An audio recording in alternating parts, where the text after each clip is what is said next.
Përshëndetje dhe mirë se vjeni. Sot do t'i hymë thellë ligjit të punës në Kosovë. Qëllimi është i thjeshtë, ta bëjmë të qartë dhe të kuptueshëm për të gjithë, duke zbërthyer të drejtat dhe detyrimet kryesore që formësojnë botën e punës. Dhe kjo, në fakt, është pyetja kryesore, apo jo? Sa mirë i njohim vërtet të drejtat tona, sepse të kuptosh ligjin nuk është thjesht një informacion shtesë, por është mjeti më i fuqishëm që kemi për të siguruar trajtim të drejtë. Pra, kemi përgatitur një rrugtim me 5 ndalesa kryesore. Do të fillojmë nga A-ja, pra me kontratën, do të vazhdojmë me përditshmërinë, orarin dhe pagën, do të shohim se si na mbron ligji dhe do ta mbyllim me përfundimin e marrëdhënies së punës. Jeni gati? Le të fillojmë. Në rregull, le të hyjmë punës. Mendojeni ligjin e punës si një manual rregullash për lojën që quhet punë në Kosovë, qoftë në sektorin privat apo atë publik. Ai përcakton saktësisht se çfarë lejohet dhe çfarë jo, duke u siguruar që loja të jetë e drejtë për të gjithë pjesëmarrësit. Pra, në thelb, qëllimi është fare i thjeshtë, të vendosë një bazë të fortë dhe të qartë. Çdo marrëdhënie pune, pas një përjashtim, duhet të ndërtohet mbi këtë themel të përbashkët rregullash. Kjo krijon stabilitet dhe parashikueshmëri. Okej, kalojmë te pika e dytë, fillimi. Dhe çdo fillim i mirë nis me një dokument kyç, kontratën e punës. Kjo nuk është thjesht një letër formale, është themeli mbi të cilin ndërtohet absolutisht gjithçka që vjen më pas. E këtu ligji është, le të themi, prerë. Kontrata duhet të jetë me shkrim. Pik. Pse?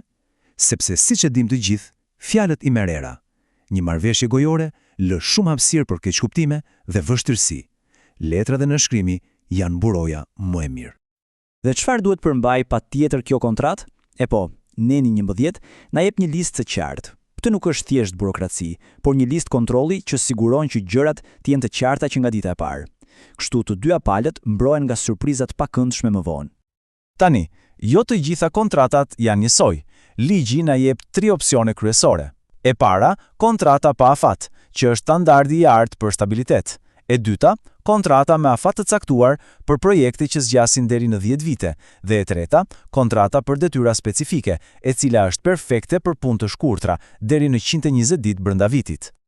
Shumë prej nesh e kanë kaluar këtë fazë, puna provuese. Çfarë është në të vërtetë? E po, e ligji e sheh si një lloj periudhe testimi reciprok. Mund të zgjas deri në 6 muaj dhe gjatë kësaj kohe, nëse gjërat nuk funksionojnë, marrëdhënia mund të ndërpritet lehtësisht me vetëm 7 ditë njoftim. Mirë, e lam pas kontratën. Tani hyjmë në atë që ka rëndësi çdo ditë, përditshmëria në punë. Këtu do të flasim për të drejta themelore që lidhen me kohën tonë dhe, natyrisht, me shpërblimin për atë kohë. Pyetja e parë, sa është java standarde e punës? Ligji e ka përcaktuar qartë, 40 orë. Ky është standardi. Çdo gjë mbi këtë shifër konsiderohet punë jashtë orarit dhe duhet të kompensohet sipas rregullave shumë të sakta, të cilat do t'i shohim pas pak. Okej, po gjatë ditës së punës, a kemi të drejtë për një pushim? Absolutisht. Të paktën 30 minuta pushim i paguar për çdo ditë pune me orar të plotë. Dhe diçka më e rëndësishme, ky pushim nuk mund të jepet as në fillim e as në fund të orarit. Duhet të jetë një pushim i vërtetë. Dhe tani vim të pjesa që të jemi të sinqert, të gjithë e presim me padurim. Pushimi vjetor. Ligji garanton një minimum prej 4 javësh pushim të paguar dhe ka edhe një bonus për çdo 5 vite përvojkune fitohet një ditë pushimi shtesë. Mirë. Tani le të flasim për parat, më saktë për pagesat shtesë. Kjo është super e rëndësishme. Nëse punohet jashtë orarit ose natën, paga për ato orë rritet me 30%. E nëse punohet në fundjavë apo gjatë festave zyrtare, atëherë rritja është edhe më e madhe, plot 50%. Këto nuk janë të negociueshme, janë detyrim ligjor. Në rregull, folëm për kohën dhe shpërblimin, por a mbaron me kaq? Sigurisht që jo.